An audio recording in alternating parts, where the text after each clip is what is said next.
Pues lo primero de todo, muy buenas tardes. Y lo segundo, un aviso parroquial que se dice broma. Estamos aquí en la ciudad antigua donde yo vivo, en medio de una tormenta bastante fuerte y suele ser muy inestable la señal. Así que es posible que a lo largo de este tiempo que voy a estar con ustedes, puede ser que se corte varias veces la señal. Es habitual.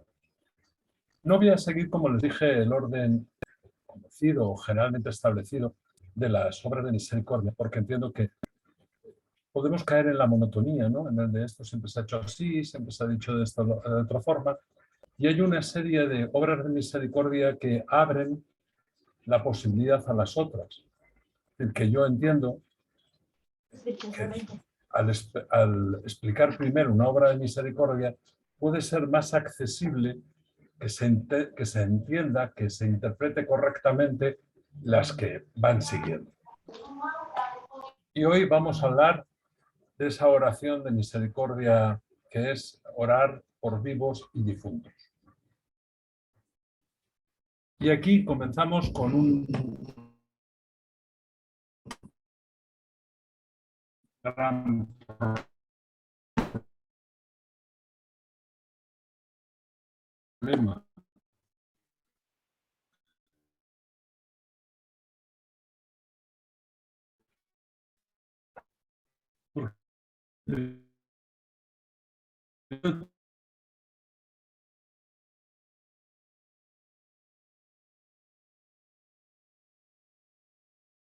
Pues bienes económicos a los que no lo tienen, fe a los que carecen de ella, esperanza a los desesperados. Pero en la práctica de esta obra de misericordia podemos estar atribuyéndonos una capacidad que en realidad no tenemos. Si ustedes están convencidos de que su salud va a mejorar porque yo, Fray Paco, ore por ustedes, me están atribuyendo una intervención que corresponde a Dios y no a mí. Por lo tanto, en todo caso, al orar por vivos y difuntos, deberíamos establecer que oramos a Dios para pedirle por los vivos o por los difuntos. Es decir, no es que nuestra oración tenga una incidencia directa en el vivo o en el difunto, sino que imploramos a Dios. ¿Y qué es lo que le imploramos? Pues podríamos caer en el error de pensar que si yo no rezo por la salud de fulanito o por la fe de menganita, Dios no va a hacer nada por ellos. Está como esperando a que yo ore por ellos. Eso es todavía ni siquiera es una herejía, es peor, es una tontería. Es pensar que Dios está ahí como una especie de policía judicial esperando a ver si yo he pagado o no mis impuestos, a ver si he hecho mis oraciones o no, para ir y dar consuelo al desesperado o salud al enfermo o una muerte digna al agonizante. En el momento que yo me atribuyo una capacidad para modificar los designios divinos, estoy haciéndome Dios, estoy instituyéndome en Dios. Por eso hay que tener mucho cuidado en explicarnos a nosotros mismos, entender bien a qué se refiere esa obra de misericordia. Por supuesto que hay que orar. Vamos a empezar por los vivos. Hay que orar por los vivos. Pero lo que en ningún momento podemos pretender es explicarle a Dios lo que tiene que hacer. Y fíjense que nuestras oraciones siempre son del tipo impositivo. Te pido para que le devuelvas la salud, para que salga bien de la operación, para que mejore, para que los medicamentos le hagan efecto. Le decimos a Dios lo que tiene que hacer. ¿Quién nos ha dicho a nosotros que eso es lo mejor para la persona? ¿O que eso es lo que debería suceder? Jesús en su época había miles y miles y miles y miles de enfermos, pero curó muy poquitos. Y siempre con una intención de mostrar la gloria de Dios. Por lo tanto, si mi oración va hacia un enfermo, no es para que recobre la salud, sino para que suceda lo que suceda, se manifieste la gloria de Dios. Si pido por los bienes materiales de una persona o de una familia, obviamente no es para que Dios le dé riqueza, sino para que suceda, lo que Él crea que es lo correcto, eso sirva para la gloria de Dios y para la de esa propia persona. Pero algo que nos deberíamos acostumbrar es a decirle a Dios, de verdad, hágase tu voluntad. Porque en todas las oraciones, o en la mayoría de las que hacemos, imponemos a Dios nuestra voluntad. Voy a oír misa para la sanación de mi alma, para la salud de mi padre, para el viaje que va a hacer fulanito. Y eso, mis queridos hermanos, es un error. Yo debo orar para que esté bien mi padre, que esté enfermo o esté sano. Dios sabrá lo que es, lo que necesita, no yo. No sé si necesita la salud o no, o si necesita el consuelo en su enfermedad, o si necesita paciencia en su desesperación, o si necesita simplemente aceptar que la muerte es la llave santa que nos abre la puerta del paraíso. Yo no sé lo que necesita la gente. No me puedo atrever yo, en mis oraciones por los vivos, a decirle a Dios qué es lo que tiene que hacer. Y de eso hay mucho. A mí, Señor, me gustaría que le devolvieras la salud a esta persona que está enferma. Pero como yo no sé lo que le conviene, no sé lo que es bueno, lo voy a ahorrar diciéndote, hágase tu voluntad. Cosa que ya decimos en el Padre Nuestro, pero que no le prestamos mucha atención. Hay otra cosa que en la oración por los vivos tendemos, y es al pago. Si le das la salud a mi hijo, te prometo ir al santuario de no sé dónde. Es como una contraprestación, ¿no? Esto por aquello, un trueque. Si no le das la salud, no voy. Pero si haces lo que yo quiero, yo voy. Como si pudiéramos comprar la misericordia de Dios. Si me concedes trabajo, te prometo todos los meses dar una buena ofrenda para los pobres. Y con lo que tienes ahora, aunque sea poco, no la puedes dar. Estoy haciendo un chantaje. Si me das, te doy. Y además, si me das mucho, te doy un poco. Porque no es, te voy a dar, vamos a usar eso del diezmo, ¿no? O sea, no me voy a quedar yo con el 10 y te doy el 90. No, es, yo me quedo con 9 y te doy 1. Yo me quedo con el 90 y te doy el 10%. Antes de practicar esta obra de misericordia, tendríamos que confiar de verdad en la obra de misericordia, que es fiarnos en la misericordia de Dios y decir, Señor, aquí estoy yo para hacer tu voluntad.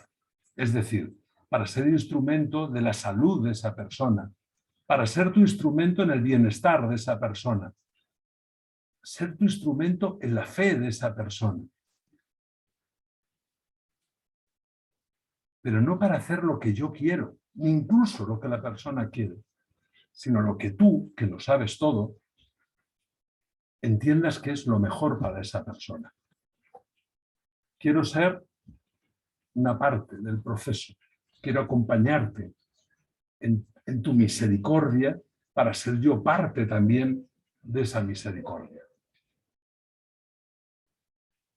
Si con los vivos está difícil que nos centremos un poco, con los difuntos está peor todavía. Porque hemos llegado a creer que Dios está esperando que yo rece para sacar a alguien del purgatorio. Y eso miren ustedes. Eso, a mí, de verdad, cuando lo oigo, lamento si alguno lo cree, a mí me ofende. ¿Cómo puede pensar alguien que Dios, que nos ama tanto, tanto, tanto, tanto, que entregó su vida por nosotros, está esperando a mi santa voluntad a que yo, en mi mundo, rece o no para que salga alguien del purgatorio? Miren ustedes, eso, si lo pensáramos así despacio, es la barbaridad más grande que podemos decir.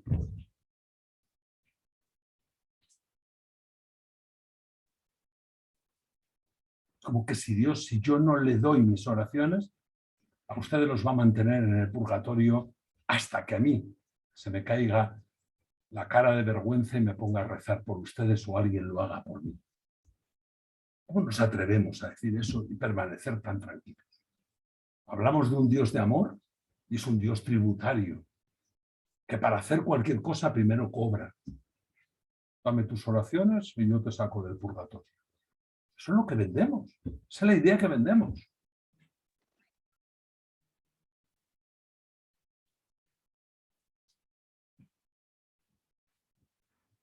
Hay una obra del cardenal Ratzinger, Benedicto XVI, inició el libro siendo cardenal Ratzinger, pero lo publicó siendo Benedicto XVI, en que precisamente habla de la purificación.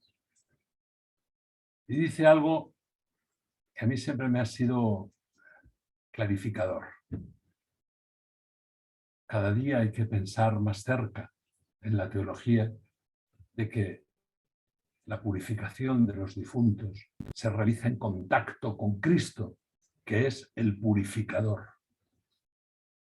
Ese fuego, entre comillas, es el contacto con Cristo, que al entrar en contacto con Él, de una forma directa o indirecta, por la fe, por las buenas obras, nos purifica de lo que en nosotros todavía hay, pues de barro. Y es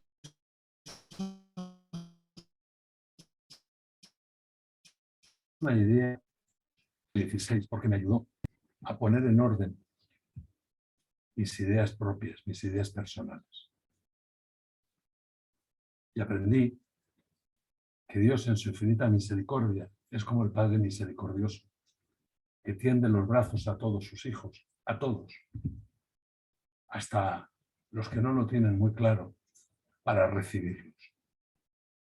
Y yo con mis oraciones ayudo en el sentido de que coopero, pidiendo por los difuntos que incluso mis oraciones les pueden servir para cuando estaban todavía vivos y les ayuden a haberse encontrado con Dios, haber quitado la aspereza de su corazón, ya que habiendo muerto en paz consigo mismos, puedan recibir sin rechazarla la gloria de Dios.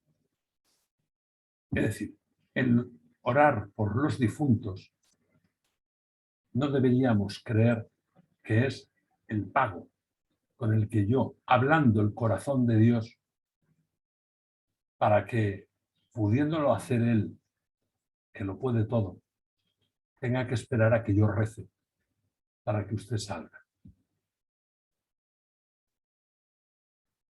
¿Qué nos deberíamos replantear? No la bondad de la oración por los vivos y difuntos, que está clara, lo dice el catecismo, es tradición de la Iglesia, nos viene desde el principio de los tiempos,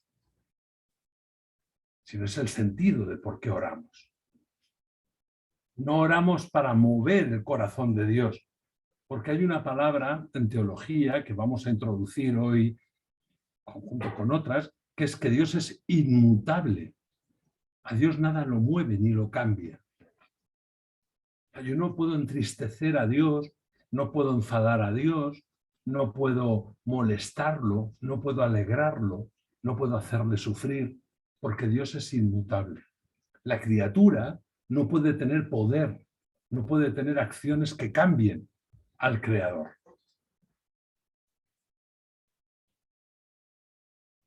Dios ama a todas sus criaturas, rece Fray Paco por los difuntos o no. Los purifica con su vida y con su presencia y con su contacto, rece Fray Paco o no. ¿Qué es lo que hacemos nosotros cuando en misa, en el caso de los que hacemos el oficio de la liturgia de las horas, los que realizan oraciones por los difuntos, ¿qué es lo que hacemos? Unirnos al amor de Dios, ser misericordiosos como Él y acompañarle en ese proceso de decirle a los alejados o a los no tan alejados, pero que bueno, todavía les queda un poco de entender, mira, Dios te ama, corre a sus brazos que te está esperando. Ese es el sentido positivo de la oración el que tendríamos que recuperar, ser cooperantes de Dios.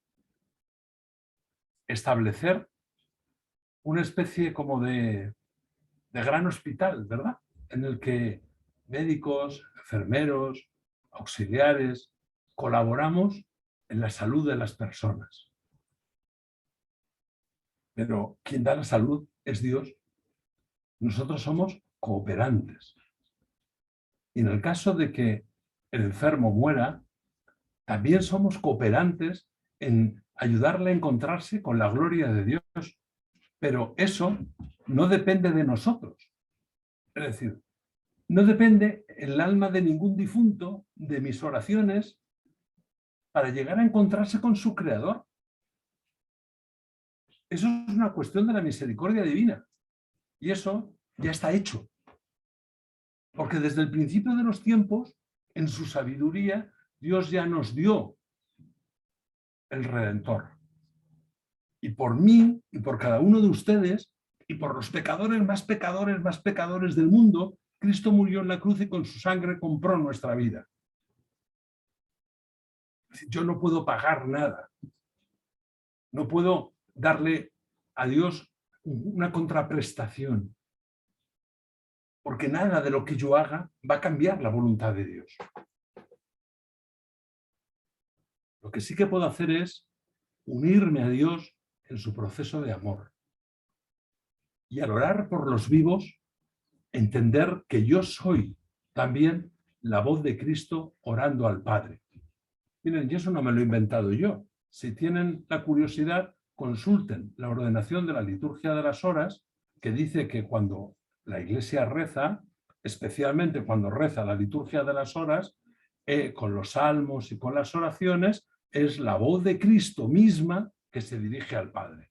Es decir, cuando Fray Paco, este pobre fraile viejo que tienen ustedes aquí delante, por las tardes y por las mañanas reza las vísperas, reza laudes, lo que está haciendo es ser Cristo orando al Padre y ofreciéndose a sí mismo como Cristo se ofrece por nosotros.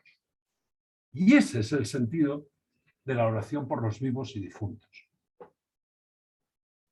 Yo, al orar, ustedes, al orar, nos convertimos, nos unimos a Cristo, configurándonos con Cristo que ora al Padre por nosotros.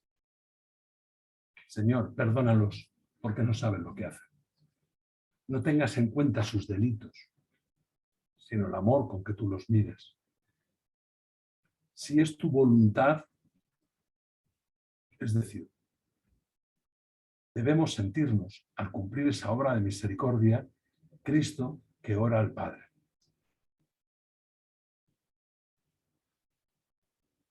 Como siempre les voy a decir, en cada una de las obras de misericordia son de una profundidad, de una dimensión a la que tal vez no estamos acostumbrados a introducirnos, a meternos.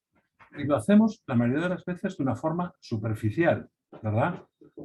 Yo me rezo un rosario. Disculpen un segundo, por favor. Yo rezo un rosario por mi vecino que acaba de fallecer y ahí se lo aplico para que el Señor tenga en cuenta mi oración y le reduzca el tiempo de permanencia en el purgatorio. Y me quedo tan fresco. Hombre, está bien si es lo único que conozco, es lo único que me han enseñado. Pero hoy, a partir de hoy, a ustedes ya se les ha explicado otra cosa más. Y es que Dios no va a llevar a su presencia a nadie porque ustedes recen, porque nosotros oremos, porque movamos a compasión su corazón. Dios está deseando abrazarnos y nosotros ayudamos a Dios en ese abrazo. Estamos allí, así como amontonándonos todos, abrazando a ese ser que amamos. Al orar por los vivos y difuntos, nos constituimos en Cristo, ofreciendo nuestras oraciones al Padre por el bien de las personas, de las vivas y de las muertas. Pero nada de lo que ustedes ni yo hagamos va a cambiar la voluntad del Padre, porque Dios es inmutable. No es sencillo desmontar a veces lo que hemos creído desde siempre. Y por ahí ya sé que alguien me va a salir diciendo, pero es que fulanita dijo, pero es que menganito dijo. Bien, yo siempre les voy a remitir a los documentos de la Iglesia. Y para entender esas cosas, no hay mejor que recurrir a este libro, el que casi ninguno de los católicos le dedicamos tiempo, que es el Catecismo. Y ahí pues podrán, por ejemplo,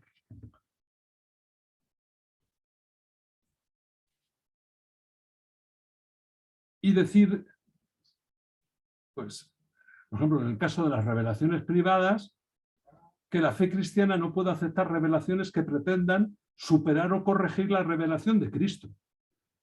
Por lo tanto, si Cristo nos ha dicho que somos salvados por el amor y por su pasión, no podemos aceptar que algo que yo haga supere a eso. Es Cristo el que lo hace, no soy yo. También, cuando hablamos de la intercesión, pues te decimos que las oraciones por los difuntos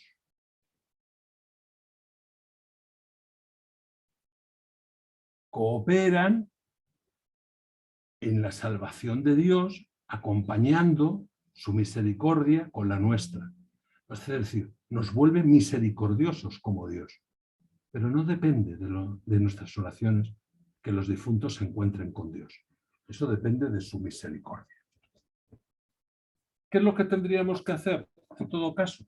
Primero, replantearnos nuestra fe y mirar pues, en qué hemos creído. Y si lo que creemos está de acuerdo al magisterio de la Iglesia, no a las opiniones personales o a las revelaciones personales que son para una persona en concreto, para que esa persona, por alguna razón, lo necesita o le viene bien para mejorar. Pero eso no es extensivo a los demás. Lo que es extensivo es la doctrina de la Iglesia. La doctrina de la Iglesia se recoge en el magisterio y especialmente en el catecismo. Les sugiero, por tanto, un cambio no de costumbre, sino de intención.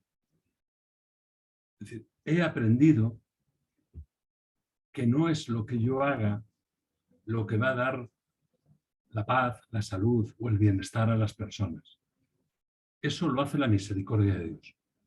Lo único es que yo, al rezar por esas personas, me convierto en parte de esa misericordia. Participo en esa acción misericordiosa. Es la misericordia de Dios la que lleva a los difuntos a su presencia, pero con mis oraciones me uno a esa misericordia de Dios, me parezco a Dios, me hago parte de Dios, me hago comunión con Dios y yo también participo en ese misterio de la fe que es el encuentro con el Creador. A eso es a lo que en profundidad se refiere el orar por vivos y difuntos.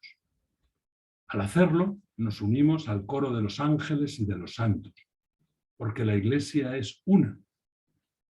También nos unimos a los difuntos, porque ellos también rezan por nosotros.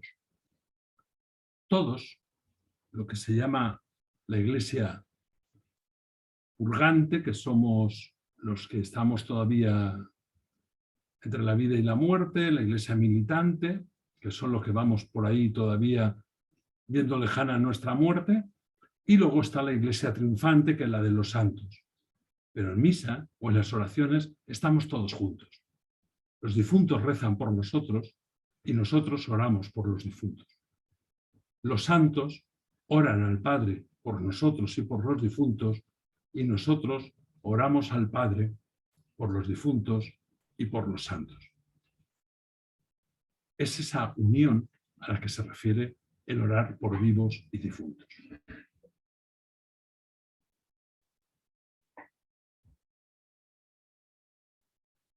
Es difícil.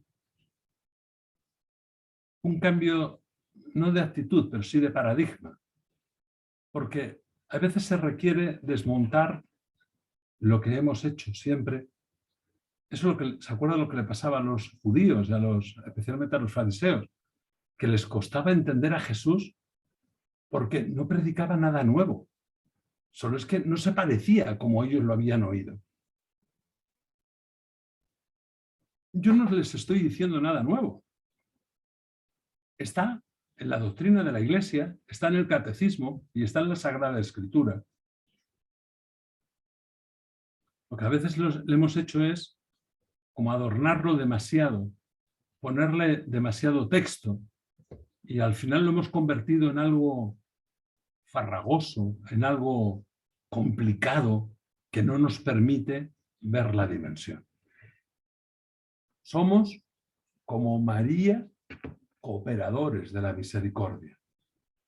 Somos como María, cooperadores en la redención. Somos como María, intercesores ante Dios por nuestros hermanos. Cada uno en su posibilidad, en su escalón y en su nivel. Pero todas las criaturas compartimos ante Dios el ocuparnos de los demás, el dar nuestra vida por los demás. Y a eso es a lo que se refiere orar por vivos y difuntos. Sentirme que tu problema es mi problema, que tu necesidad es mi necesidad, que tu muerte es mi muerte, que tu salvación es mi salvación. Y participar contigo en el proceso de encuentro con Dios y participar con Dios en el proceso de encontrarse contigo. Abrimos el turno a las preguntas, porque me imagino que el tema va a suscitar bastantes. Yo espero que nos den tiempo para, hasta donde yo alcance saber, si el tiempo permita, ayudar en lo que pueda. Tranquilo, hermano Francisco, que hoy tiene bastante tiempo para las preguntas. Muchas gracias. Te mando un gran saludo desde la Argentina, lo sigo desde mi trabajo, pero lo estoy escuchando.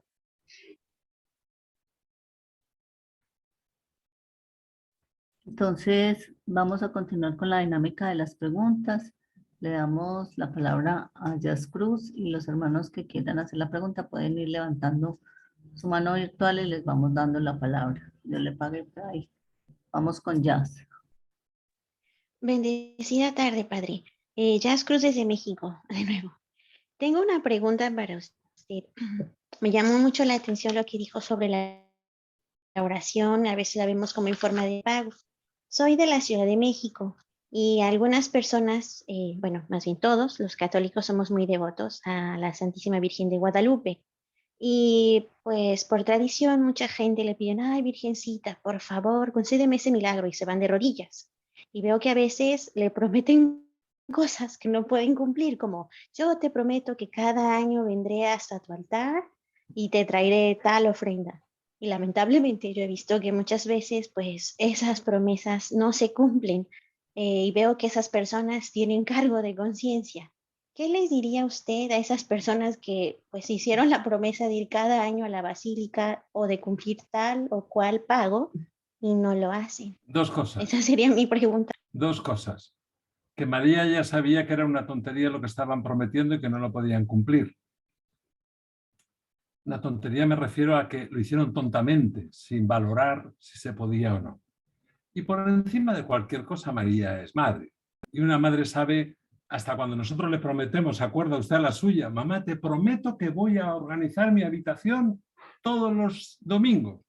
Y ese y no más.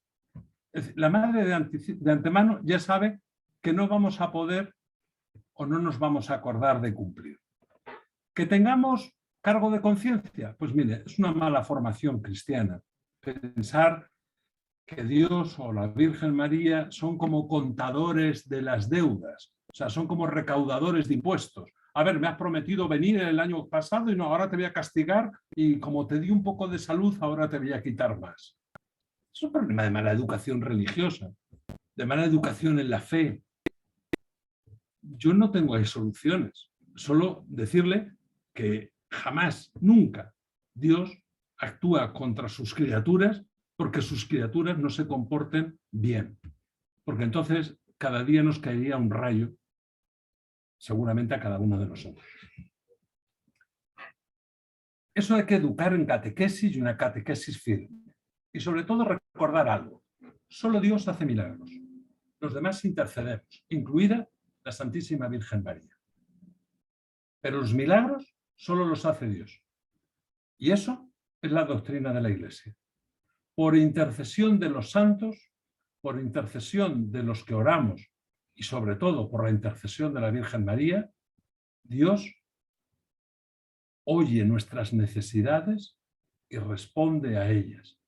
Pero ninguno de nosotros, ni siquiera la Virgen María, puede hacer un milagro. Le damos la palabra a Julián Retana.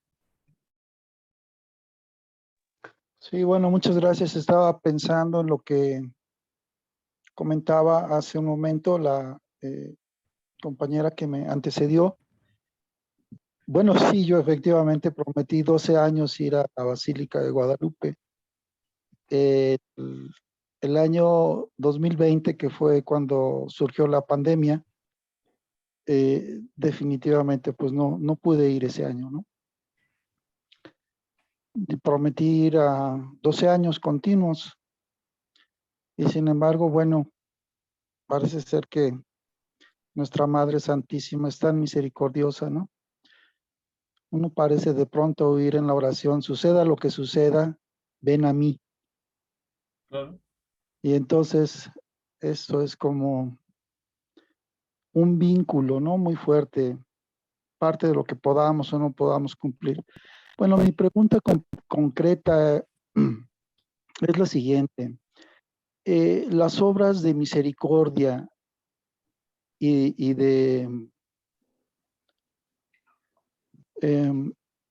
las obras de misericordia, ¿las hacemos con nuestra propia voluntad o las hacemos en la voluntad, como dice Luisa Picarreta, en la divina voluntad? Nada más, gracias. Es nuestra participación en la divina voluntad. O sea, Dios en su divina voluntad nos colocó el Espíritu Santo al concebirnos. A partir de ese momento, todos nosotros tenemos esa presencia de Dios en nuestra vida. Y es fruto de esa presencia de Dios que hacemos las obras de misericordia. Indudablemente con nuestra voluntad también. Pero el que dio el primer paso es Dios, que nos dio su Espíritu, el Espíritu Santo, para que pudiéramos ser partícipes de esa misericordia. Luego está en nosotros ejercerla. A mí me gustan los ejemplos. Los aprendí de Jesús, que se dedicaba a las parábolas, que son cuentos, y muchas veces son el mejor ejemplo. Yo soy un negado para la tecnología. Hace unos días tuve que cambiar del celular porque lo tenía mal y ahí estoy batallando y peleándome con uno y los hermanos que me quieren ayudar me explican las 1000 funciones que tiene y que yo ni entiendo ni necesito. Hay veces que eso nos pasa con nuestros dones de la divina misericordia o la divina providencia de Dios en nuestra vida, que como ni les prestamos atención ni creemos que son útiles, pues ahí los tenemos pero no los utilizamos.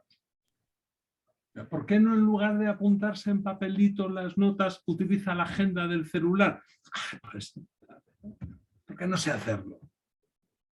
Y hay veces que nosotros también vamos así por la vida. O sea, yo voy a encomendarme a no sé quién para que me ayude a ayudar a este pobre. Pues no, pues si ya te ha puesto Dios mano, cabeza y voluntad en tu corazón, ayúdale tú.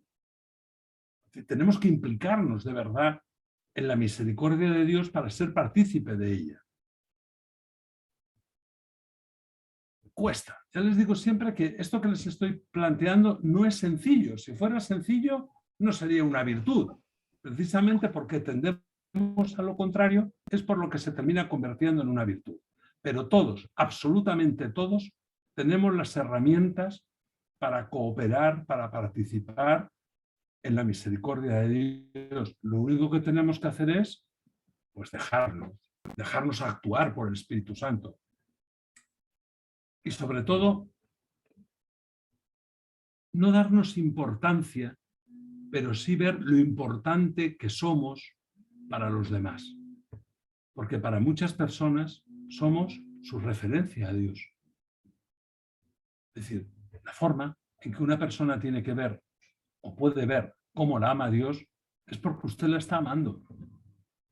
¿Cómo puede ver una persona que Dios se ocupa de que no tenga hambre? Pues porque usted le da de comer. ¿Cómo sabe alguien que en su soledad está Dios presente? Porque usted le hace compañía. Esa parte se nos olvida. Somos la imagen visible, la cara visible de la misericordia de Dios y a través de nosotros, los seres humanos, participan de contemplar que Dios los ama. Eso es una implicación personal, yo no le puedo dar una fórmula, es algo que tiene que decidir usted. Voy a creer en mí mismo, no en mis capacidades, sino en las del espíritu que tengo. No lo que yo soy capaz de hacer, sino lo que Dios es capaz de hacer a través de mí. Y simplemente, pues dejarse usar. Exacto. Entonces, es la divina voluntad la que actúa en nosotros al vaciarnos de nuestra propia voluntad. Esa ya es la fusión entre lo divino y lo humano. Mire, hay una expresión que me van a permitir, no sé si en todos los países tendrá el mismo significado, pero las tonterías personales en Guatemala se llaman babosadas. Y yo, cuando me preguntan qué significa que María estaba llena de gracia, pues se lo explico así, porque sacó de sí todas sus babosadas, se quedó vacía de sí misma y la pudo llenar Dios completamente. Pues eso es lo que tenemos que hacer nosotros. Sacar nuestro yo, nuestras babosadas y quedarnos vacíos para que Dios nos llene completamente. Esa La acción de Dios. parte es, yo creo que la esencia de esta espiritualidad, de la divina voluntad, pero en la cuestión práctica, yo entiendo esta parte de estar en una constante atención interna a los pensamientos, a los flujos que van, y pensaba un poco en el...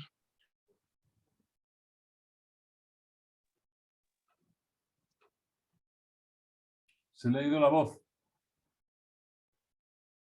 Ay, sí, Fray, parece que se hubiera como desconectado Julián. Esperemos un segundo. Bueno, si quiere, cuando se vuelva a conectar, continuamos. Es su pregunta. Sí, por ahora, ¿hay alguno de los hermanos presentes que quiera hacer alguna otra pregunta al Fray? Sí, era eso solamente. ¿Ya sé? Perdón, Fray, por acá hay la hermana Adriana López que dice que está preguntando acerca de la fe, pero no sé, Adriana, si puede activar su micrófono, porque hizo la pregunta en el chat diciendo que quería preguntar algo acerca de la fe, pero vamos a ver si lo puede activar. Por ahora, la hermana Teresita Herrera. ¿Me escuchan? ¿Teresita o Adriana? Bueno. ¿Me escuchan? ¿Me escuchan? Sí, perdón, ¿quién? ¿Teresita? Oh, Adriana. Adrián. Ah, bueno, vamos con Adrián y luego Teresita, por favor. Oh, mi pregunta es, escuché una vez que la fe Dios nos la da, ¿verdad? La fe la tenemos por Dios. Es un don. Es un dogma, ok. Entonces, si Dios nos da la fe, esa es la prueba que Dios existe. Para el que tiene fe, sí, claro. Pero como Ajá, todo, la fe no se ve. Para el que necesita verlo, que usted tenga fe no es suficiente. sí, y- La definición tradicional era que la fe es certeza de lo que no se ve y esperanza de lo por venir. Eso era la fe. En eso se resume. O sea, hasta donde me alcanza la cabeza, mi conocimiento, el estudio, ahí no necesito la fe. La fe la necesito cuando se me acaban las respuestas humanas y me encuentro con unas preguntas que no tienen respuesta. Y ahí es por fe.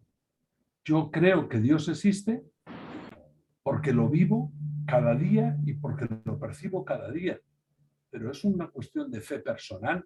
Yo no se lo puedo explicar a usted, ni siquiera se lo puedo transmitir. La fe no es como una gripe contagiosa.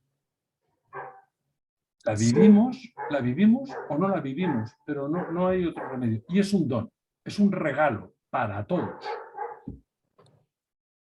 Oh, gracias. Sí, sí, porque es lo que yo experimento en la familia, amigos que ellos creen, yo sé que ellos creen, pero no tienen la fe en cierto diferente nivel, ¿verdad? Hace unos años hubo un año santo dedicado precisamente a la fe, y hay algo que se dijo y que deberíamos releerlo muy a menudo. La fe son procesos distintos en las distintas personas. Y hay muchas personas que sin saber que tienen fe, la viven a diario. El que es buena gente, el que ama a los que le rodean y el que mira el bien de su prójimo, aunque no lo sepa o no le llame con ese nombre, vive el cristianismo a la perfección y tiene una fe impecable. Porque la fe se manifiesta en las obras. Las obras no dan la fe, sino la fe se manifiesta en las obras. Dime lo que haces y te diré en qué crees. Muchas gracias, entonces. Hermana Teresita Herrera puede activar su micrófono. Sí, padre, buenas tardes. Es con respecto a la oración, ¿no? Yo no quisiera quedarme con la idea equivocada y esa es mi pregunta. En cuanto a la oración, ¿cómo es en cuanto a Dios, ¿no? Porque usted comentaba que Dios es inamovible, ¿no? O sea, oremos o no oremos, algo sucede. Él Si es va a seguir siendo bueno. es la voluntad de Dios. Entonces, ¿cómo entra allí mi oración? O sea, no sé si me explico, padre. Porque yo digo, bueno, si oro o no oro, Dios hará las cosas que tiene que hacer. Claro. Dios Pero las va ¿qué a hacer, sucede? ore usted o no ore. La diferencia es que cuando usted ora, se une a Dios en esa acción. Participa de la acción de Dios. Esa es la importancia de la oración. Nos Y une, nos une. nos Dígame. une con Dios. Con En Dios, algún sí. momento, la oración puede mover el corazón de Dios. No, Dios es inamovible. O sea, podemos entenderlo en ese lenguaje que a veces hablamos, ¿no? Sobre todo en el Antiguo Testamento se daba mucho. Dios estaba airado, Dios estaba enfadado, hicieron tal cosa y cambió de opinión. Es una forma un poco infantil de entenderlo, pero mire, ni Cuando siquiera por suceden muy los mal que usted milagros. se porte, Dios va a Sí. cambiar de amarra. Sí, Pero un entiendo eso. milagro siempre es una manifestación para hacer visible el reino de Dios. Porque de lo contrario podríamos hacerle la pregunta, ¿por qué habiendo tantos leprosos Jesús solo curó unos cuantos? ¿Por qué habiendo tantos cojos solo curó un par de ellos? ¿Por qué habiendo tantos muertos solo resucitó a 2 o 3? ¿Que no tenía bastante fuerza? ¿Que los otros no se lo merecían? ¿Que no se lo pidieron bien? Tenemos que madurar la fe. Es simplemente porque esa salud no tenía como objeto devolverle la salud al enfermo, sino manifestar la gloria de Dios a través de ese milagro.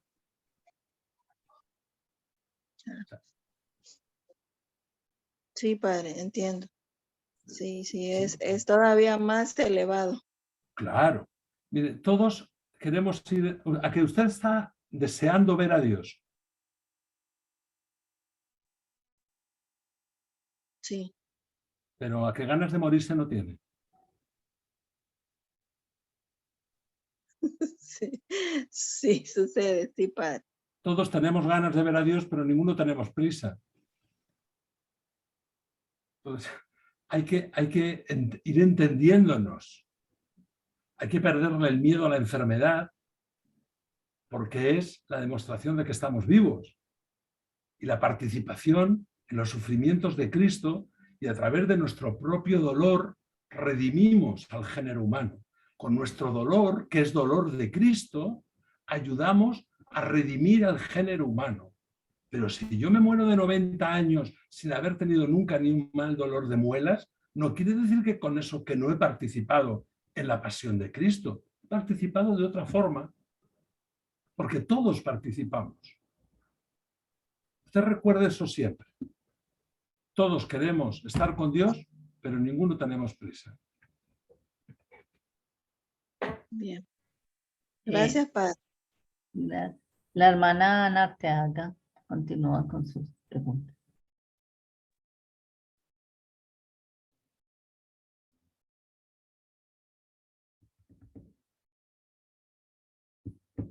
Hermana Ana, no se le escucha.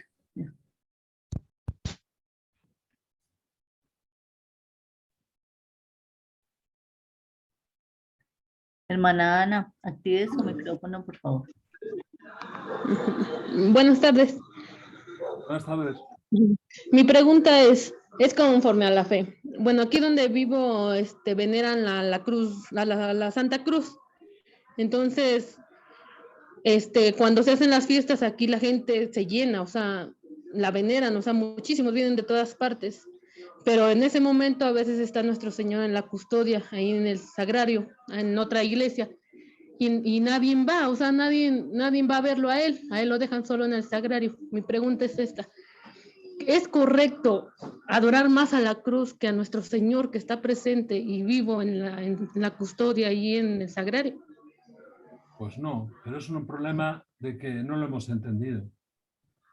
No podemos ser duros con las personas que hacen eso porque en el fondo no lo han entendido. No creen que de verdad esté Dios presente en la Eucaristía y prefieren verlo en lo visible. Pero eso nos pasa a casi todos. Es decir, si no le pusiéramos el esplendor a la custodia, verás que le dedicábamos menos atención a la hostia. Porque es pan solo, hay un trocito que a veces parece hasta de papel. Por eso le ponemos tanto adorno, para que nos llame la atención. Y eso es una cuestión de fe. Yo no puedo juzgar la fe a los demás.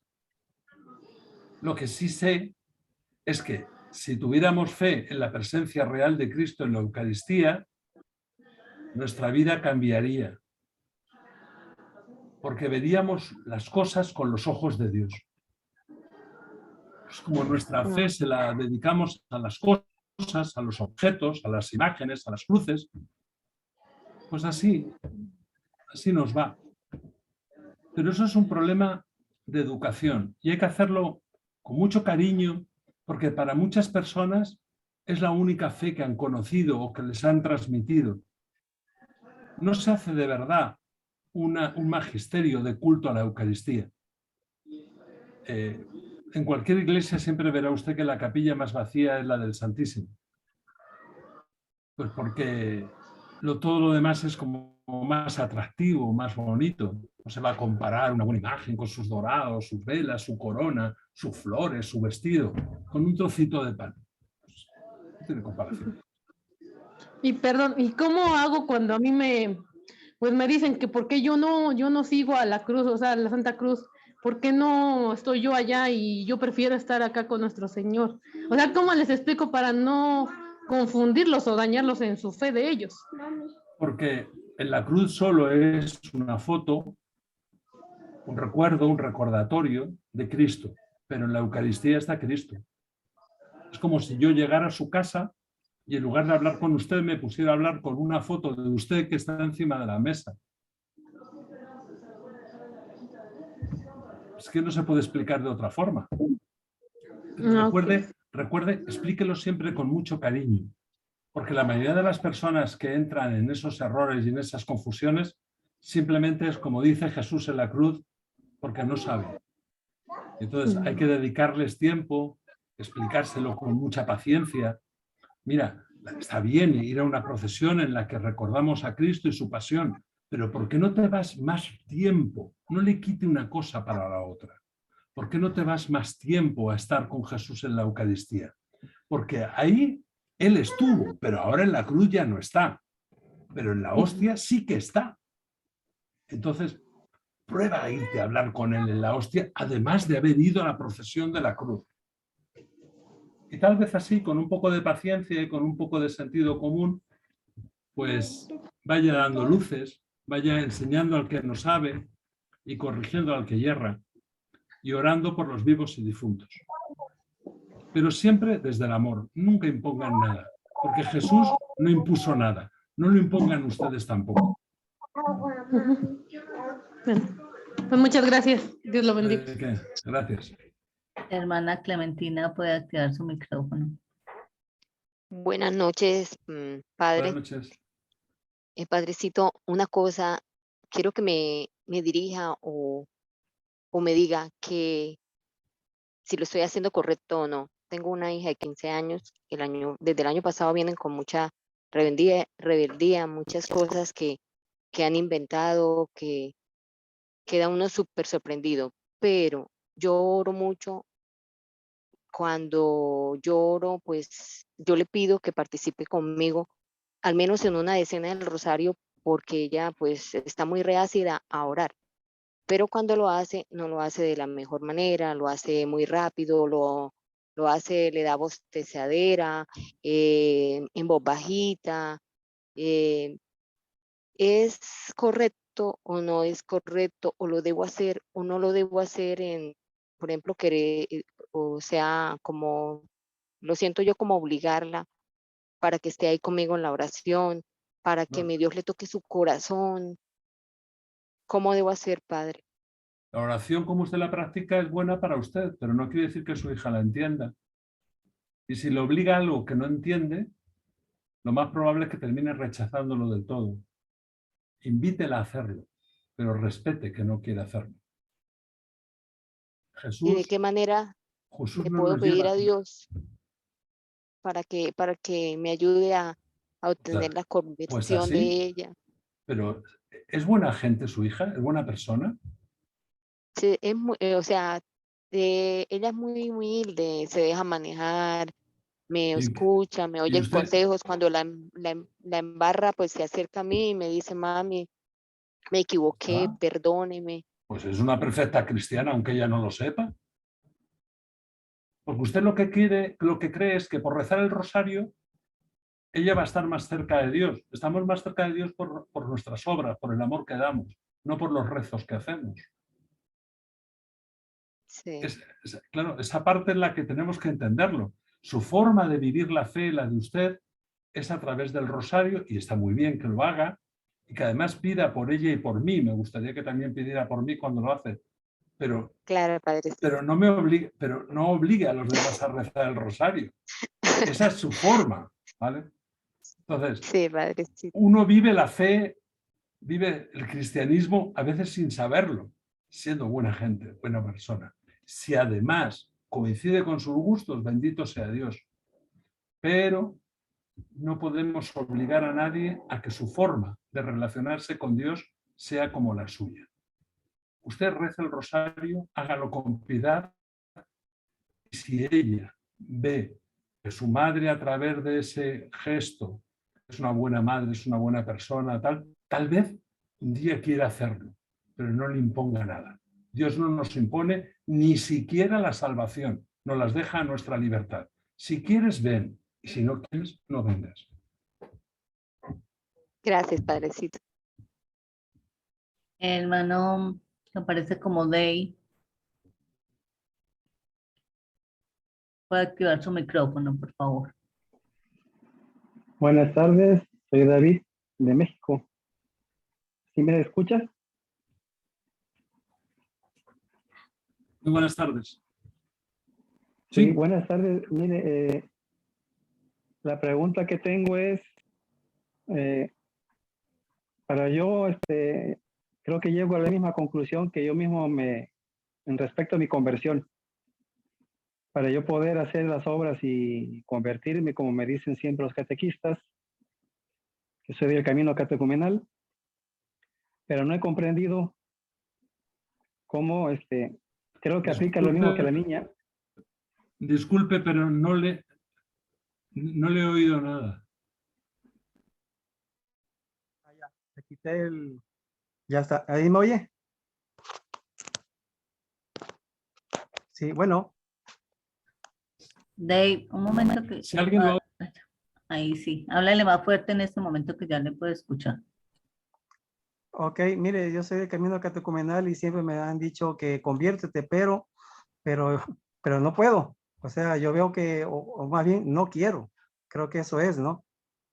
Pero no sé cómo, no obligarme, sino cómo hacer, porque si mis oraciones no bastan, ¿cómo puedo yo hacer? Esa sería la pregunta, ¿cómo puedo yo hacer concretamente para conmoverme a mí? ¿Qué es lo que podría hacer? Porque ahí sí ya me hice bolas. Esa sería mi pregunta. Pero es que yo no lo acabo de entender. Usted dice que es del camino neocatecumenal, por lo tanto, participa en la iglesia, en los sacramentos, y estudia y practica la fe en la medida de lo posible, ¿correcto? Para mi conversión. ¿Pero para su conversión en qué? Para convertirme, o sea, me dicen que, o sea, para que yo pueda... ¿Pero convertirse en qué? Para llegar a la santidad. La santidad se la regaló Cristo en la cruz. Lo único que tiene que hacer es no perderla. La santidad la tenemos por ser hijos de Dios. Lo que nos tenemos que ocupar es de no perderla, de vivir conforme a esa santidad. Pues ser buena gente, ser personas amables, cariñosos, ayudar al que lo necesita, pensar siempre bien. Eso es la santidad. La santidad no es ni flotar en el aire, ni que le salgan rayos de luz de la cabeza, ni estar en dos sitios a la vez, ni hablar en lenguas extrañas. La santidad es ser santos porque somos hijos de Dios. La santidad es un don. Haber vivido o no en santidad es lo que deberíamos tratar de hacer, pero la santidad no se alcanza. La santidad es un regalo. Que ya tengo. Que ya tiene. Tú eres santo porque yo soy santo, dice el Señor. Tú eres mi hijo, te creé poco inferior a los ángeles, pero ahora te pregunto, ¿a qué ángel le he dicho tú eres mi hijo? Ese es el regalo de Dios, la filiación divina, la santidad. Somos santos no por nuestras obras, sino porque Dios es santo y somos sus hijos. Un príncipe, según el orden de la tierra, no es príncipe porque haya nacido príncipe, sino porque su padre es rey. Es el padre el que le transmite la realeza. Y a nosotros, ser santos, nos los transmite ser hijos de Dios. No lo que yo haga ni deje de hacer. Imagínese, la Iglesia celebra el 28 de diciembre los santos inocentes. Ya me dirán usted qué hicieron unos niños de menos de 2 años para ser santos. Nada. La santidad es un regalo de Dios que todos tenemos y que muchos vamos estropeando o perdiendo en el camino o no regando. Es como si fuera un huerto de flores bonitas y nosotros nos vamos descuidando. Usted procure ser buena persona, porque amar al prójimo como a ti mismo y amar a Dios sobre todas las cosas es en lo que se resume toda la ley, con las dificultades. Porque no siempre ponemos a Dios por delante de todo, no siempre nosotros nos queremos mucho y hay veces que tampoco queremos mucho de los demás. Ocúpese de eso, que la santidad ya la tiene de paquete, de fábrica, porque se la dio ser hijo de Dios, no lo que usted haga. Ya pudiera usted hablar las lenguas de los ángeles, pudiera echar su carne a quemarse al fuego y de nada sirve si no tiene amor. ¿Lo recuerda? Sí, el libro de la caridad. Pues ya está. Da igual lo que yo haga. Si no amo de verdad. Es que eso es lo que quería preguntar, ¿cómo le hago para no dejar de odiar a una persona o para pedirle otra vez perdón que se negó y 5 veces? Y en el fondo yo soy el que solo así odiando. ¿Cómo le hago yo para eso? Yo pido perdón. Que me perdone no es otra cosa. ¿Usted ha pedido perdón de corazón? Ese es el problema, que si no fue de corazón, que no fue de corazón, que fue así nada más como cumplir. Pero ¿cómo logro hacerlo? Pues de mirando por qué no lo puedo hacer de corazón. Es que perdonar es como una cicatriz. Hay que darle tiempo para que se cure. O sea, no es decir, ay, te perdono y ya, es todo solucionado. No. Hay veces que el perdón es un proceso larguísimo y hay que ir pidiéndole a Dios que le dé fuerza y voluntad para olvidarse del daño que le hizo esa persona y para empezar a descubrir cosas buenas en la persona. No todo es malo. Y lo que me hizo realmente me hizo daño o me hizo más fuerte, me hizo más santo. Porque, mire, hay veces que nosotros creemos que nos han hecho mal y lo que nos han hecho es un favor.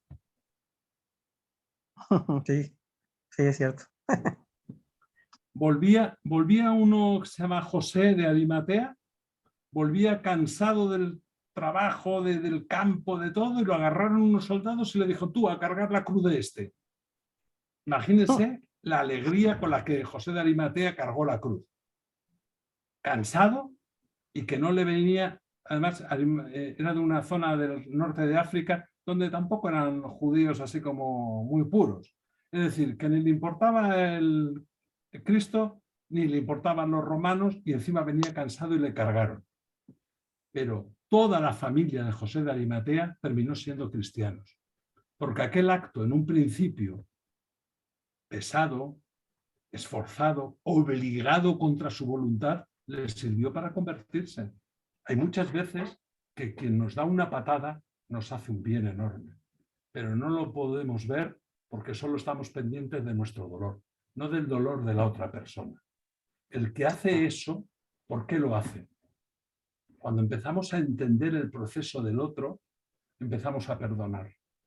Y perdonar es un proceso, no una decisión de un ratito o una palabra. Es un proceso. De ese tiempo. Gracias, padre. Vamos haciendo las últimas intervenciones de preguntas. La hermana Marina Torres, por favor, puede activar su micrófono. Hola, buenas noches para mí desde Argentina, padre. Muy buenas noches. Saludos. Mi pregunta es, ¿cómo puedo hacer entender dentro de las posibilidades humanas, digamos, la fe? Yo soy una persona entregada a la fe. Con todo y pandemia y todo lo que hemos pasado, viendo la muerte prácticamente alrededor de nosotros, yo nunca tuve miedo. De hecho, no tomé ninguna de las prevenciones que nos daban y estoy aquí, vivita y coleando, y quiero saber cómo hablar de la muerte, que es algo que a mi familia quizás le asusta, le es como un tabú, y cómo hacerles entender que yo no le temo a eso, que de mí no depende, porque esa es mi fe, yo estoy entregada al Señor, de mí no depende. Entonces, ¿cómo hago yo para hacerles entender eso? Quizás ellos no no sean como yo, no tengan quizás un poco más de entendimiento, quizás les faltará, pero de a poquito, con los hijos, por ejemplo, ¿cómo puedo hacer? Gracias, Padre. Mire, le va a sorprender, pero no puede hacer nada. O sea, puede explicarlo, pero que lo explique no quiere decir que lo vaya a conseguir. Jesús no consiguió convencerles, no lo va a conseguir usted, supongo. Sí que hay que racionalizar la muerte. Es lo único que tenemos seguro en la vida. Y intentar no hablar de algo que es seguro, pues es una tontería. Pero también hay que respetarlo. Recuerden que el joven rico, cuando le dice, Señor, he cumplido todos los mandamientos desde mi juventud, ¿qué tengo que hacer para poder ser santo? Pues vende lo que tienes y repártelo. Pues él no vio eso bien para él, no le pareció lo mejor, se fue triste, pero Jesús no salió corriendo detrás de él. Es decir, la fe no se puede imponer. O sea, yo te puedo explicar cómo yo vivo mi fe, pero no puedo enseñártela, ni imponértela, ni transmitírtela. Te la puedo dejar ahí de ejemplo. Ahora, alguno de ustedes, ¿tiene miedo a la muerte? Yo personalmente no le tengo miedo. Por mi trabajo, nosotros cuidamos ancianos, discapacitados mentales e indigentes de la calle. Bueno, he visto mucha muerte. Antes de ser religioso, pues trabajé en el ejército y estuve en muchas zonas de conflicto y he visto mucha gente morir. Y eso me ha dado como tranquilidad, eso y mi fe. Pero personas con las mismas experiencias que yo tenían que ser repatriados, por ejemplo, cuando estábamos en algún frente de guerra, porque no podían soportar tanta muerte y tanto sufrimiento. Es decir, cada ser humano somos como somos. Lo que a mí me sirvió para reforzar mi fe, a otras personas les produjo alteraciones psicológicas y personales que tuvieron que recuperarse, incluso recibir tratamiento. Pero la fe no se puede imponer. Jesús no la impone, Dios no la impone, no la imponga usted. La fe es un don. El que quiere lo recibe y lo utiliza, y el que no quiere, pues bendito sea Dios. Entonces solamente me queda guiarlos en la fe y que vayan madurándola. Sea usted ejemplar, sea usted ejemplar. Sí, que no hay mejor profeta que el ejemplo. Educando Sí, con el ejemplo. Con el ejemplo. O sea, viva usted como cree que debe vivir. Y si de verdad es ejemplar, los demás dirán, esta tiene algo raro. Vamos a ver por qué vive tan tranquila, tan feliz, tan a gusto y tan cómoda. O se droga o tiene fe. Le agradezco muchísimo, Padre, muchísimo. Muchas gracias. Mucha luz nos está dando. Quédese muy tranquilo que es así. Gracias. Gracias, hasta ahora. Bueno, para ir terminando, le damos la palabra a la hermana Rosa Criollo para que haga su pregunta al padre.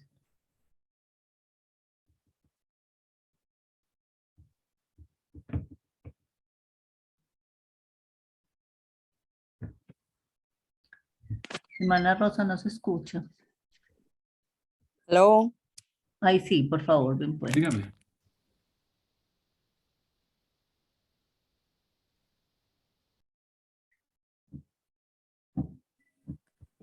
Hermana Rosa, qué pena, no le estamos escuchando.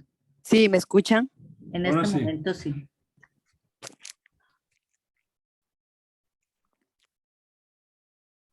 Hello. Ahí, háblenos a ver si sí la vamos a poder escuchar bien. Hello. Sí, haga la pregunta a ver si la escuchamos. Sí, ¿me escuchan? En este Sí. momento.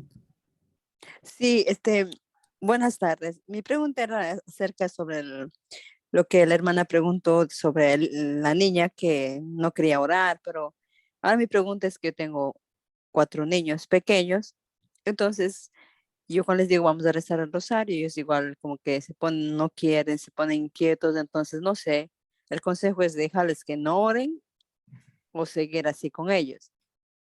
¿Qué edad tienen? El uno tiene 8 años, el otro tiene 6 años, la otra niña tiene 3 años y medio y la otra es 1 año. Pues le voy a dar 3 consejos. Una, cuente los misterios para que lo entiendan los niños. Que los niños entiendan lo que está diciendo. 2, no les meta 10 Ave Marías que se van a aburrir. Ponga unas pocas menos, son niños pequeños, no tienen tanta paciencia. Y después, hay veces que los rosarios les hemos añadido tantas cosas que no son parte del rosario, que terminan siendo una pesadez, jaculatorias, invocaciones, deseos y tal. El rosario son 50 Ave Marías, 5 Padre Nuestros, 5 glorias y la enunciación de los 5 misterios. Eso es el rosario. Si además usted quiere 3 credos, 4 Ave Marías, un Gloria a Dios bendito, un no sé qué, perfecto, pero eso no es parte del rosario. Entonces, consejo primero, solo lo que es rosario. Y explicar lo que vamos a hacer. Mira, nos vamos a sentar junto a la Virgen María y vamos a ver el álbum de fotos de la vida de Jesús. Hoy vamos a recordar que el niño Jesús, que era un niño como vosotros, tuvo una mamá. A eso le llamamos la encarnación, porque Jesús se hizo carne dentro de su mamá. Y ahora, aquí, sentados junto a María, vamos a recordar eso. Venga, 4 glorias, un Padre Nuestro, 4 Ave Marías y un Gloria. Y si usted se lo hace ameno, los niños terminarán deseando que llegue la hora del rosario para oírla contar su historia. Pero si lo hace de la siguiente forma, primer misterio, la encarnación del Señor. Perdóname, Señor, porque pequé, porque pequé, porque pequé, porque pequé. Imagínense, un niño de 8 años. Lo raro es que se quede quieto. Hágale la fe accesible. Jesús contaba cuentos para que la gente entendiera los misterios de la fe. Hágalo usted. Cuente cuentos sobre los misterios del rosario. Sea creativa. Cuéntele algo bonito a sus hijos. Mira, te voy a contar que Dios te quiso tanto, tanto, tanto, tanto, que aunque había una gente mala que le quiso hacer daño, Él prefirió seguirte amando y dando su vida por ti. Es un niño de 8 años, lo va a entender. Pero, quinto misterio, Jesús muere en la cruz. Seamos amorosos y seamos capaces de hacer como Jesús, explicar lo complicado como si todos tuviéramos 5 años, como si fuéramos niños pequeños. Verán cómo sus hijos terminarán deseando que llegue la hora en que usted les cuente historias del rosario. Por tema del tiempo y de la sala, le vamos a dar la palabra a 2 personas más. Marilu. Rosa terminó, qué pena. Vamos con Marilu, por favor. Preguntas breves y porque ya, para que por ahí pueda darnos su respuesta y podamos cerrar la sala.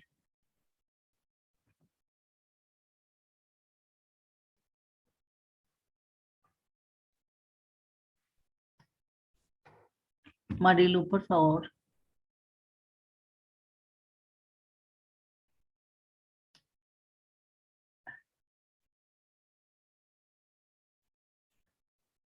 Marilu, no la estamos escuchando.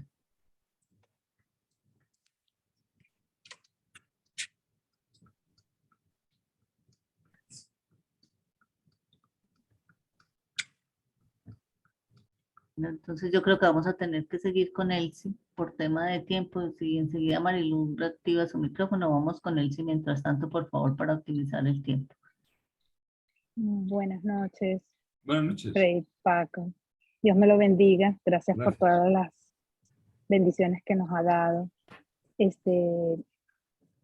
Bueno, mi esposo está un poco alejado de Dios, pero yo he aceptado esta cruz con mucho amor y yo a él lo veo como un San José.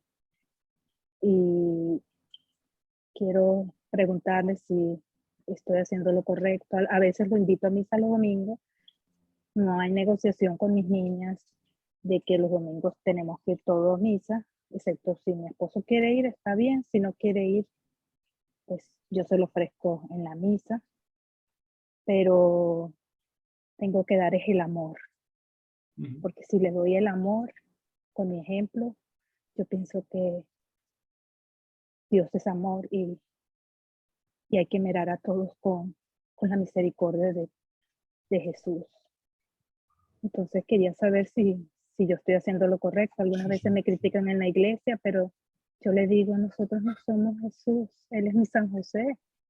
Y gracias a mi esposo yo estoy creciendo en virtudes. Es decir, Y cada uno tiene que responder a la fe dentro de sus necesidades.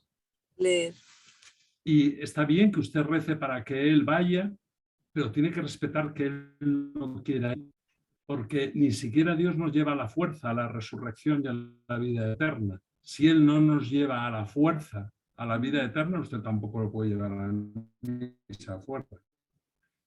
Hágaselo atractivo, pues que esté ahí, tenga paciencia y pues entienda que cada uno respondemos de formas distintas ante la fe y solo Dios juzga, ¿eh? No crea usted que porque su esposo no va a misa es que es peor que usted, al contrario. Solo Dios tiene derecho a juzgar. ¿Y por qué él no quiere ir? Pues Dios lo sabrá. Y eso déjeselo a la misericordia de Dios. Usted solo ámelo mucho, sea ejemplar, denle buen ejemplo, mucho cariño y el resto déjeselo a Dios, no juegue a ser a Dios. Es lo que le puedo decir. gracias, Padre. Dios me lo bendiga. Gracias. Vamos con la última intervención de Marilu, si lo logramos escuchar.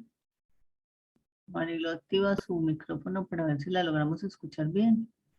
Y si no, un segundo. Marilu, la escuchamos. ¿Ahí se escucha? Sí, Marilu, ahí la estamos escuchando. Ah, ok. Muchas gracias. Padre, yo tengo una pregunta. Buenas tardes.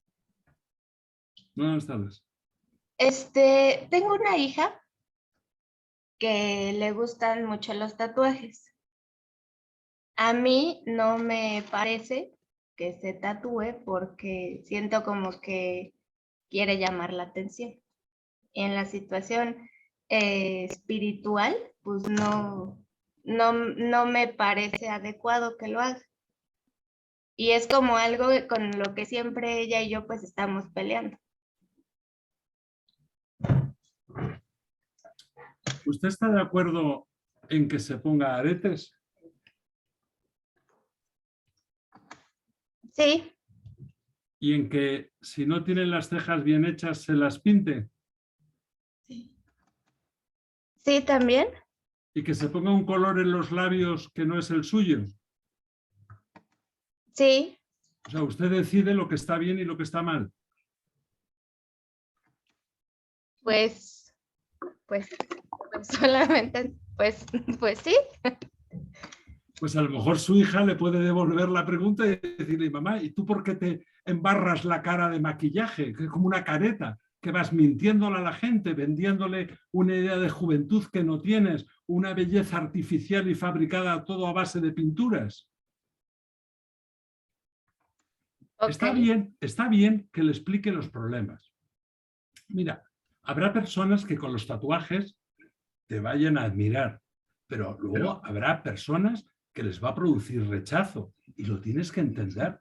En tu libertad está hacértelos, pero cuando luego tengas algún problema, por ejemplo laboral, porque no puedes entrar a un puesto de trabajo porque los tienes, o de repente el chico que te gusta no le gustan los tatuajes, pues ¿qué vas a hacer?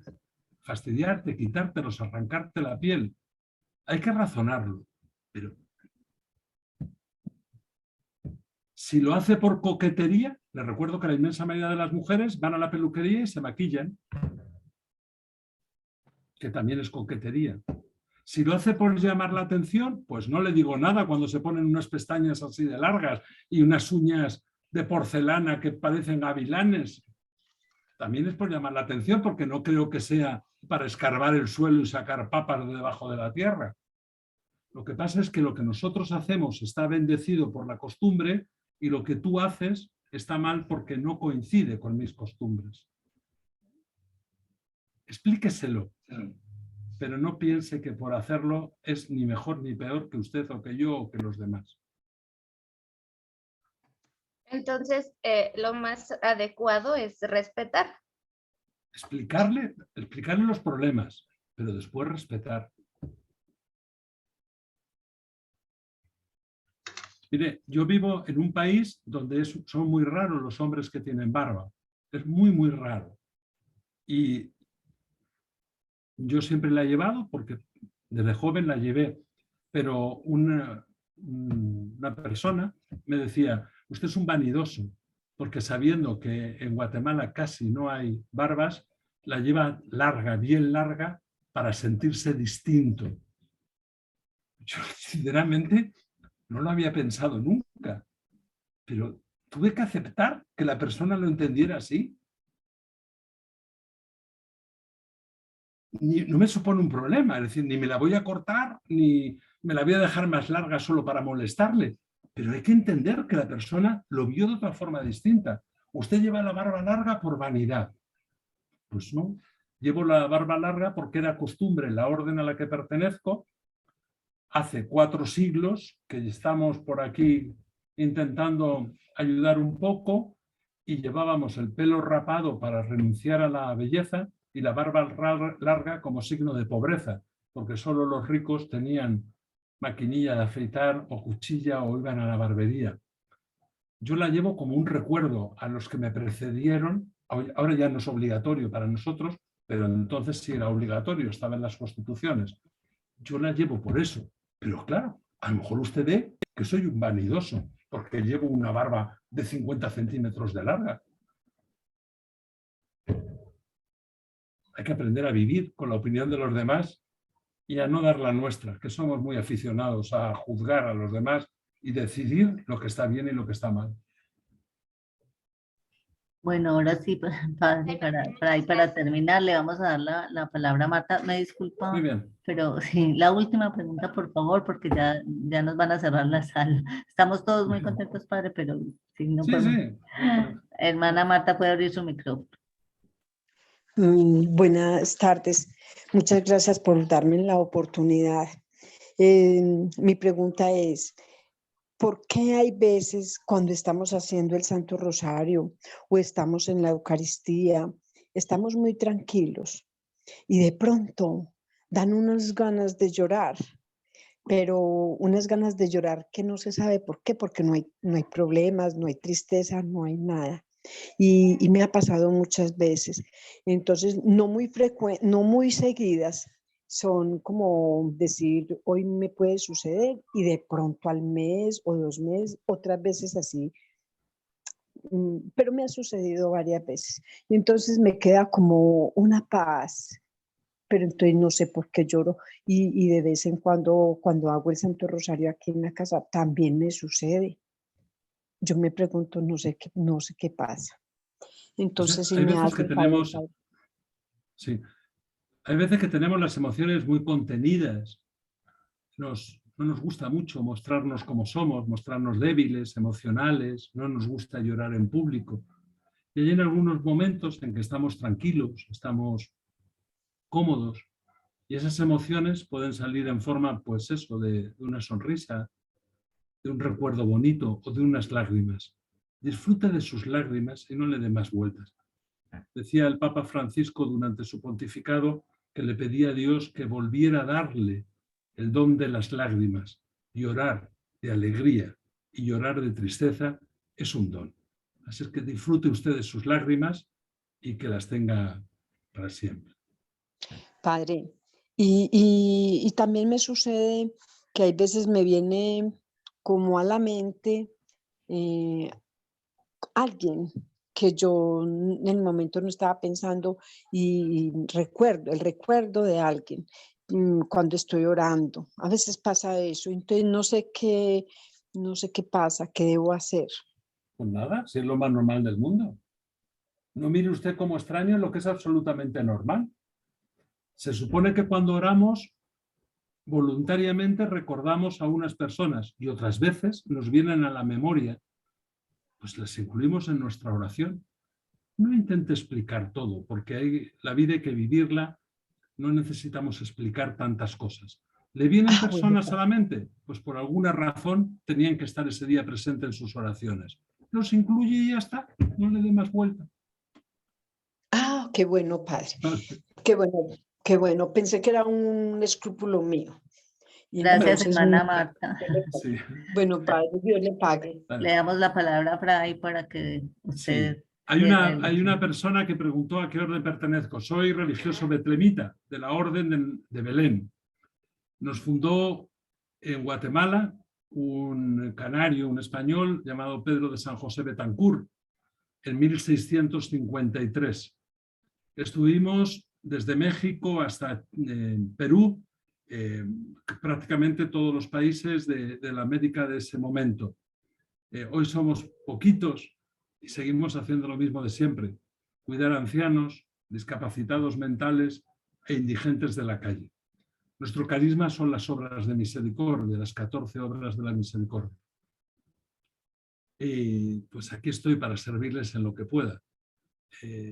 Soy el formador de nuestra casa de novicios y bueno, pues el Señor no debió encontrar a nadie más inútil que yo y me puso ahí para ayudarle a los jóvenes a acompañar en su proceso de discernimiento para saber si quieren dejar pues una vida a veces llena de encantos por otra que es un encanto de vida, que es la vida de los religiosos. Muchas gracias, Fray. Vamos a dar por terminada la charla. Les agradecemos a todos su presencia. Muy bien. Nos vemos. Muchísimas gracias. Dios las guarde y las bendiga y en su momento las lleve a la vida eterna. Amén. Gracias, Padre. Gracias. Adiós. Gracias, Padre. Adiós.